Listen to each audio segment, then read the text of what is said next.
morning number 2. That's right, the morning drip is back again, as it will be every weekday. I've got my coffee here.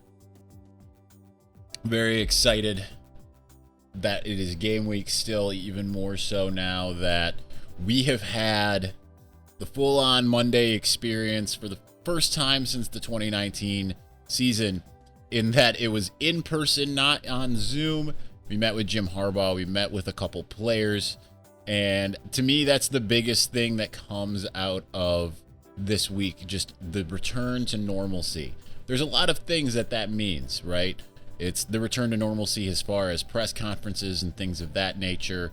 I mean, obviously for me, the nature of my job, being back on the sidelines for most of the games this year, but not all. But also just even when you hear some of the things that the players have been saying, hearing Cade McNamara talk about how the coaches and the players, and it was player driven, this idea that when Michigan goes and plays in the big house, they want to reclaim home field advantage. Before last year, Michigan was 30-5 under Jim Harbaugh at home. Those 5 losses were 2 to Michigan State and 3 to Ohio State. But then they added Michigan State again, and then Penn State and Wisconsin to the losses. They hadn't lost to anything but their 2 rivals. And, I mean, they beat Notre Dame the one time that they played them there. So at least there's that seriousness about getting things done at the place where you need to get things done. And I think it's what's interesting is I think that you look at everything that this team has. The one thing it was kind of missing last year, of course, was the home fans.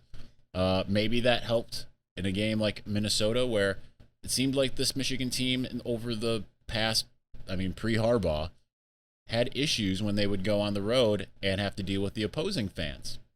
Now, they played completely different at home, but then last year they looked kind of like you usually would in road games. So at least it's exciting to see that not only are we going to open a season, but there's going to be a situation where you again get hopefully players feeding off of fans. And hopefully this team has learned that when it goes on the road, that it can't succumb to whatever that team's home field advantage is.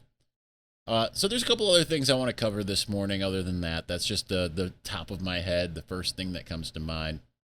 The first thing is, coming out of the press conference yesterday, Mike Sainristil was asked who is going to be the surprise player or players in his mind this year. And he started by saying DJ Turner, but then he demurred.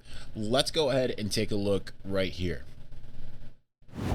Honestly, I just not so much guys, but like we're gonna be a surprise. Not us, not on the team. We're not gonna be surprised, but people watching are gonna be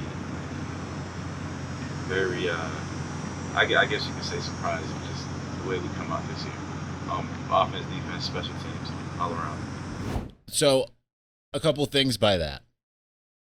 Number one, I think that's very good. That's very important that they have that mindset. Now, a lot of you out there I know do not, because anytime a player says anything like this, I tweeted it out that he said this, and I think that I don't, if I recall, I don't remember anything specific, but there were a couple negative responses to that, of course, because you want Michigan players to just sit down, shut up, the whole do more, say less crowd.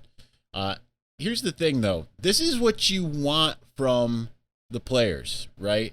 You might think that, okay, I don't want to hear them talk until they do anything. You need your players to be confident. You do not want your players to be like, oh, gee williker shucks. Hopefully we can get it done. I don't know. This one's going to be tough. No. There's a reason why every team thinks that it's going to be able to contend, right? You think that Western Michigan is sitting there looking at Michigan right now? And I'm not talking about just because it's Michigan and it struggled last year. Do you think Western Michigan is looking at Michigan right now and saying, we don't got a shot? No, they're internally thinking, we're going to go out there and we're going to shock the world. That's their mentality. Just like when Michigan goes and plays against Ohio State, that's their mentality.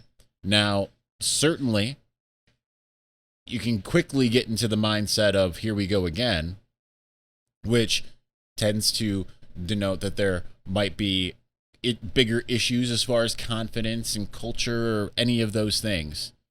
But teams are going to, especially now, but going into any game, they're going to think they've got a shot, even if they don't have any reason to. Now, that said, I think that Michigan certainly has a reason to. Just because 2020 happened doesn't negate the fact that Michigan has been one of the best teams in the Big Ten in Jim Harbaugh's tenure. I want to repeat, Michigan has been one of the best teams in the Big Ten Conference in Jim Harbaugh's tenure, because there's a lot of people out there. I've seen a ton of comments over the last day of people saying Harbaugh doesn't know how to coach. He is incapable of a lot of different things. He has the third best Big Ten winning percentage in the conference. Ryan Day, who's undefeated in the conference, is the only is one of the two. I was going to say the only, but one of the two. The other is Paul Christ. Not James Franklin. It's number 4.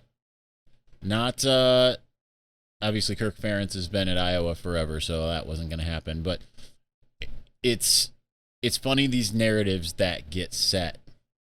But the do more, say less crowd, you have to understand that there are two things that come into play. Number one, a team needs to have confidence.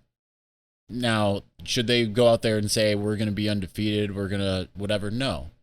Should they go out there and say, our goal is to win the Big Ten, finally beat Ohio State? Yes.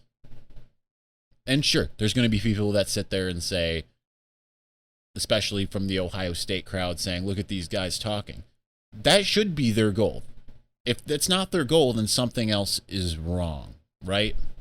So that's number one. Number two, there's these things that we have. They're called press conferences. And they're going to answer questions. And they're going to say things. Because that's how media works. They're not going to not attend press conferences, especially not the coaches, because they have to. But, I mean, the players essentially have to as well. And they're not contractually obligated, of course, but they essentially have to.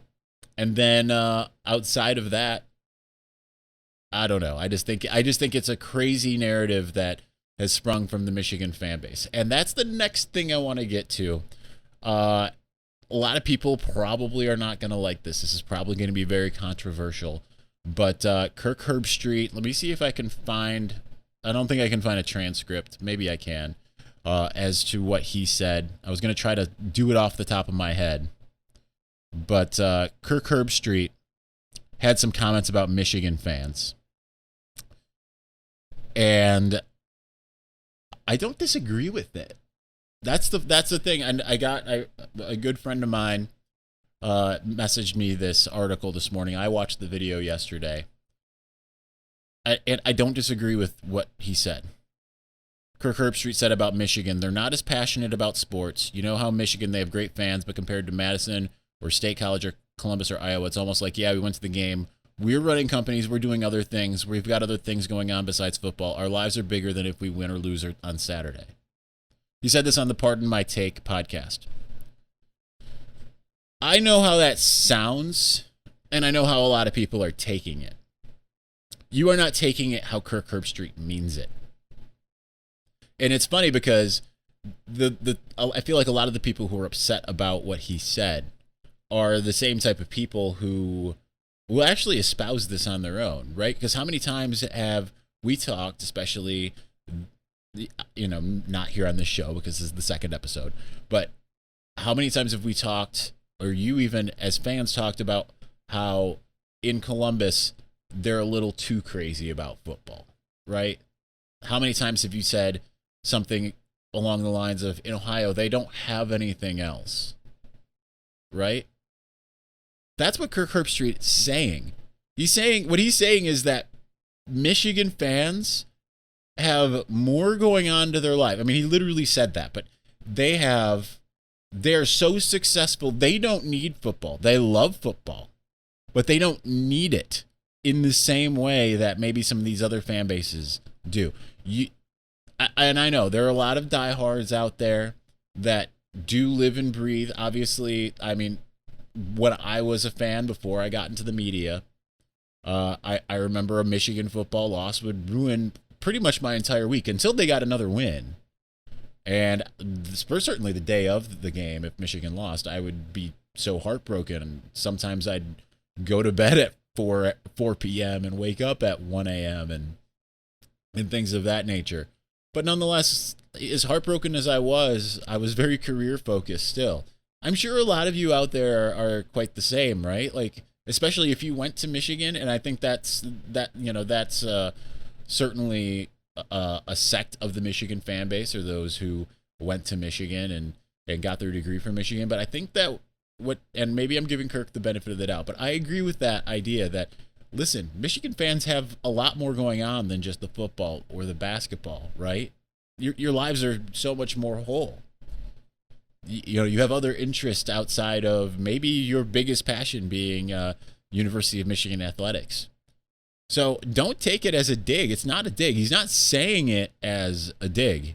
But I understand how a lot of you maybe took it that way. But that's how I take it. I mean, to me, that's right there on the page. And honestly, I've said the same thing before. That brings me to my last point. And this apparently morning drip's running a little long. But my last point is, to some degree, prove that wrong. Not you have more enriched lives outside of football, but if you're going to one of the games this year, this is one of the things that I can tell you. Michigan does not have the raucous environment that's those schools he mentioned. Now, I haven't found anything special about Madison, Wisconsin. I want to. I've been there twice. I'm going again this year, of course. I've been to every Big Ten school other than Nebraska. The only one I've been to that hadn't had fans was Minnesota, which was my first time last year, so a little bit of a different story. State College, I mean, Penn State's the best college football environment I've ever been a part of. I've been there 3 times so far. Ohio State is significantly more raucous than Michigan. Michigan definitely has, as I've talked to some former players, they'll even admit Michigan has something of a golf crowd.